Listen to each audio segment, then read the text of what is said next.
उत्तरस्यां दिशि देवतात्मा हिमालयो नाम नगाधिराजः पूर्वापरौ तोयनिधिवगाह्य स्थितः पृथिव्या इव मानदण्डः.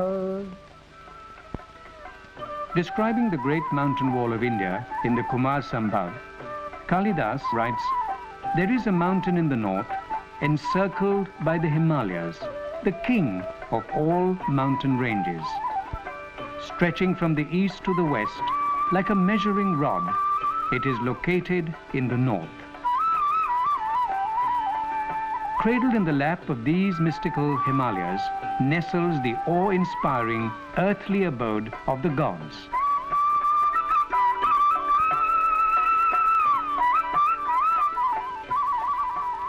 Garhwal. The worshipful silence and sublime peace of these mountains casts a spell on all who come here.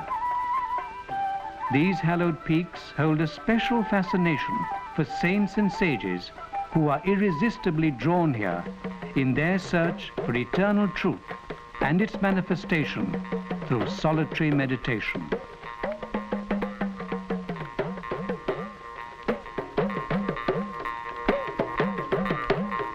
The enshrined images of immortal deities also find their rightful setting among these celestial mountain ranges. Myriads of legends have been intricately woven around these sacred summits, adding to their aura of mystery and grandeur.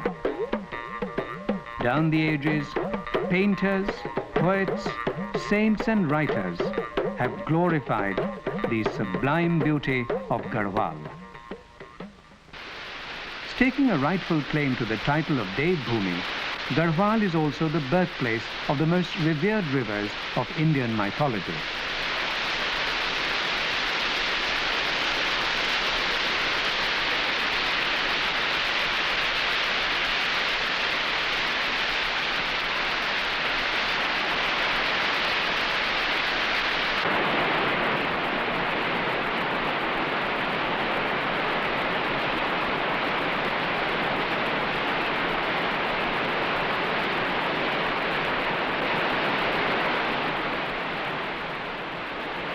While flowing down the mountains, these rivers mingle with one or the other at the 6 prayags before they continue their journey down to the plains.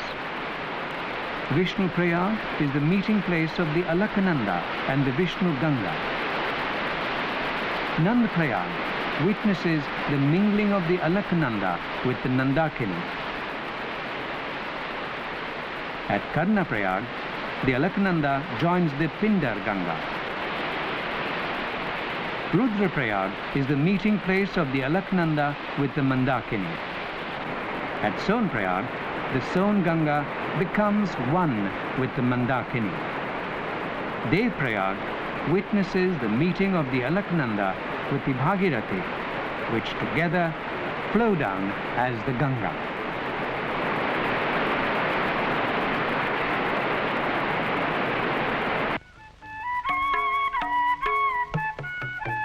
The mystery and the majesty of the Garhwal region has always inspired religious fervor.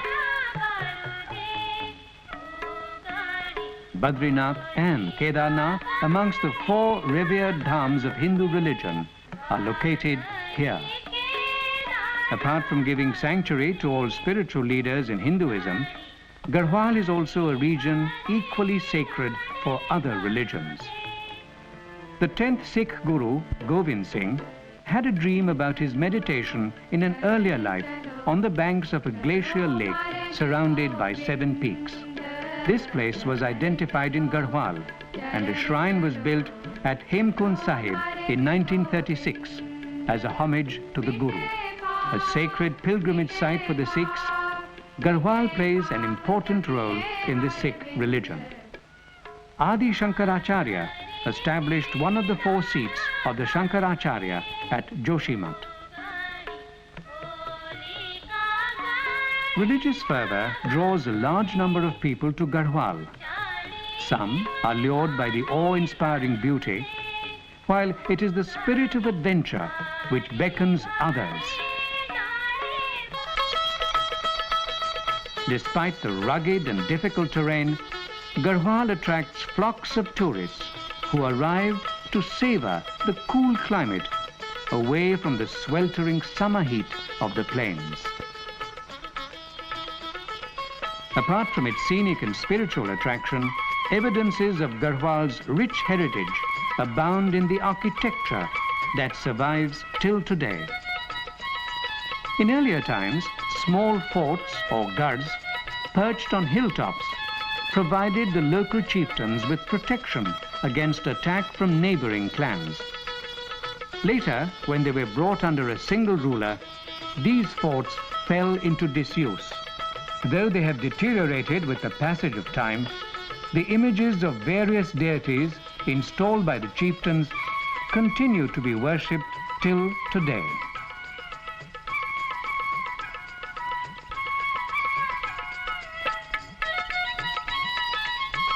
In the 15th and early 16th centuries, Ajay Pal united the small feudal forts into Garhwal and laid the foundations of an empire. He shifted his capital from Chandpur Garhi to Devalgarh and finally made Srinagar in Garhwal his capital. The palace that he built 500 years ago still stands today. This architectural wonder is made of the two most commonly used building materials, heavy stones and wood. The building style too is synonymous with hill structures that are found today. Sloping roofs of slate allow the snow and rain to slide off instead of settling down. The carvings on wood and stone survives till today, bearing witness to the artistic excellence of the artisans.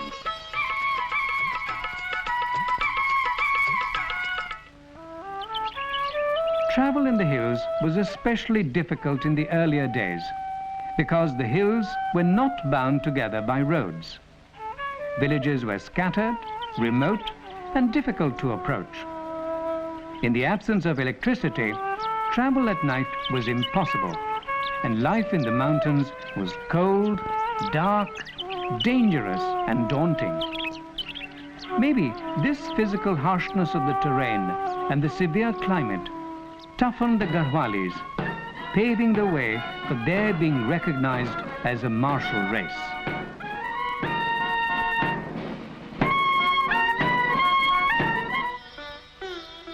With a population of 19 lakhs, Garhwal is home to a varied people with cultural and occupational differences. The upper regions next to the greater Himalayas are peopled by nomadic tribes like the Bhotias. The severely cold weather dominates their lives. Snowbound for 6 months in a year, these nomadic tribes live in these upper regions from April to September. Sheep rearing, which is associated with the woolen industry, is their sole means of livelihood.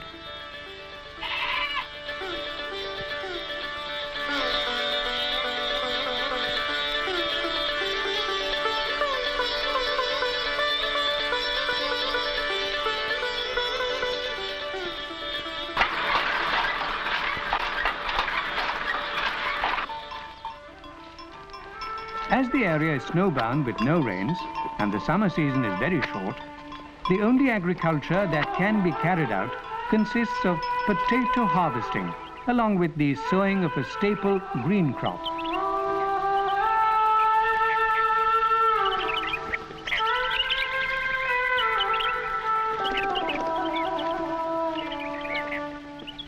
With the construction of roads, other market purchased produce can be transported to these nomadic tribes during their stay in the upper regions.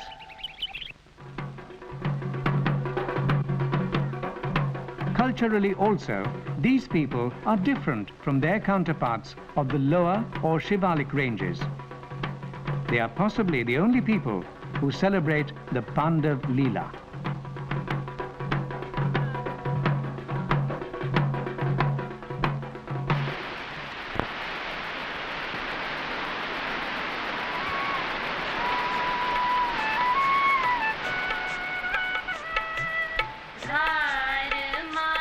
The Shivalik ranges are more populated than the upper regions, and the people have permanent dwelling units.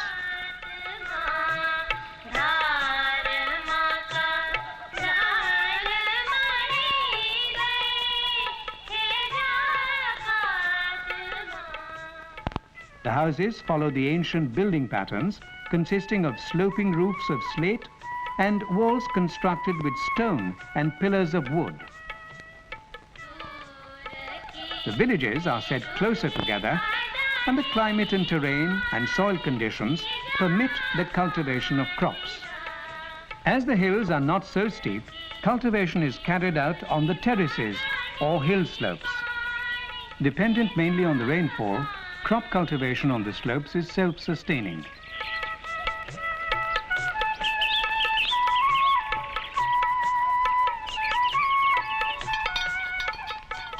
Along the river and canal banks, irrigation too is possible. Cultivation in the hills is a family occupation, involving the children also.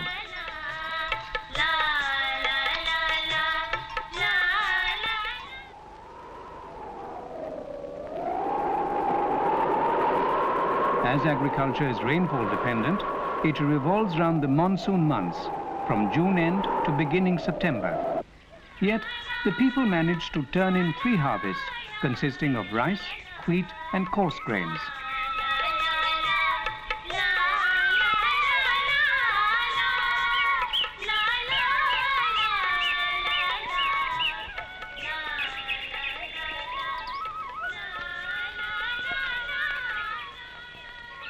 The staple food of the hilly people is this coarse grain, which resembles a very small variety of rice.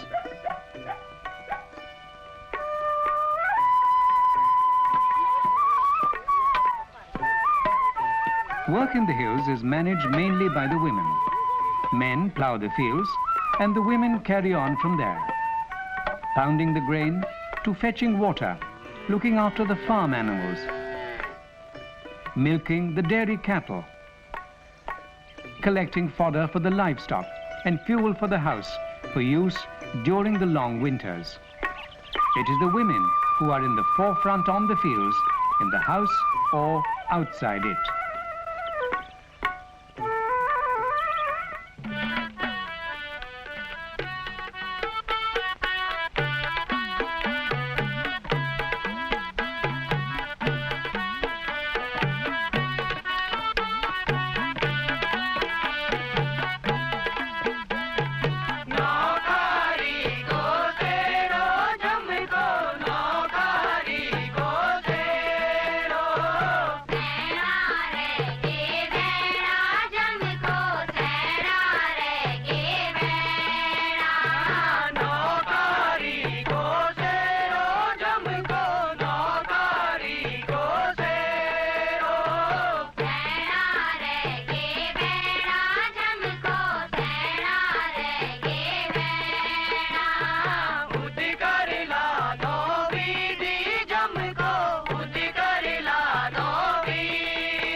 Despite being toughened by the harsh terrain, the severe climate and the unending hard work, the Garhwalis are a fun-loving people. Their happiness and joy finds a spontaneous expression through their songs and dances.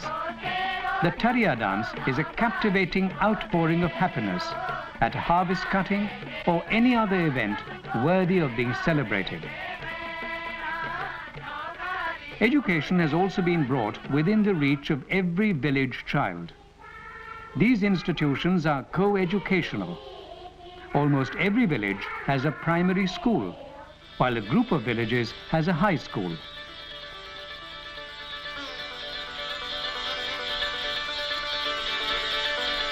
Colleges have been opened in different cities. All this has resulted in the younger generation being almost 100% literate. Centers for higher education include the H.N. Bahuguna University, Garhwal at Srinagar. While educational facilities have prepared young men and women for work, paradoxically, there are almost no job opportunities available in the hills. This leaves the young people with only two alternatives: to migrate to other states in search of work, or to join the armed forces.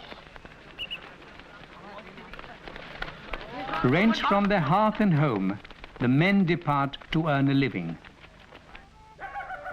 While men must work and women toil, the aged and the infirm are left alone to keep an unceasing watch for the day of their return.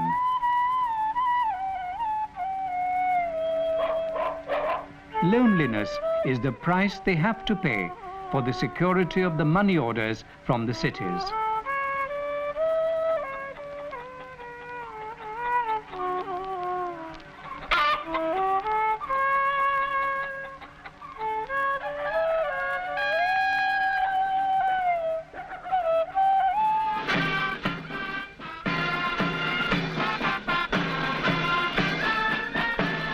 Garhwal is a unique geographical area which produces a class of fighting men, and traditionally the army has been the main job provider. Garhwal Rifles have played a major role in providing careers in the armed forces. This has been the source of earning of most homes in the Garhwal Hills.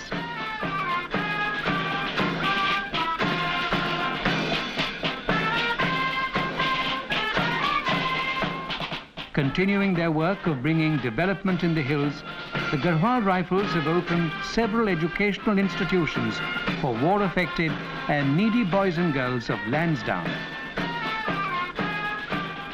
The Girls' Hostel is the only one of its kind in the country, devoted totally to meeting the needs and demands of the children of parents who have lost their lives during the wars of conflicts. Stress is laid in imparting value education to help them grow into good citizens. Training and production centers have also been opened by the Garhwal Rifles for helping the disabled Jawans, their widows and dependents to make a living for themselves. Training in sewing, knitting or weaving is imparted, and markets are also found for their products. As Garhwal is a wool-rich region, most of the work is wool-related. Woolen socks are knitted here.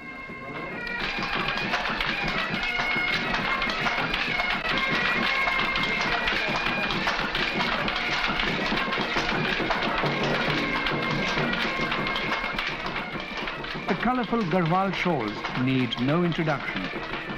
Even the highly prized pashmina shawls are woven from the wool shared by the Bhutia tribes in the upper regions of the Himalayas. The long-lasting woolen carpets are woven on these looms.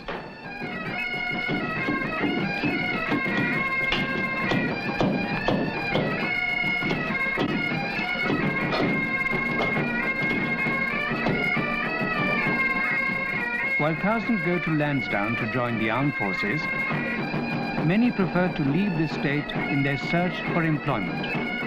The socio-economic repercussions of this exodus are visible throughout the state, leaving the women to man the fields and the home and care for the young, the aged, and the infirm.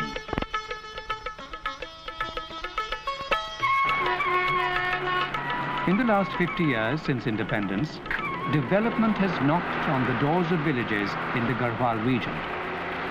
roads have connected the most remote villages. Telecommunication advances have brought changes in every household with the advent of satellite television and telephones.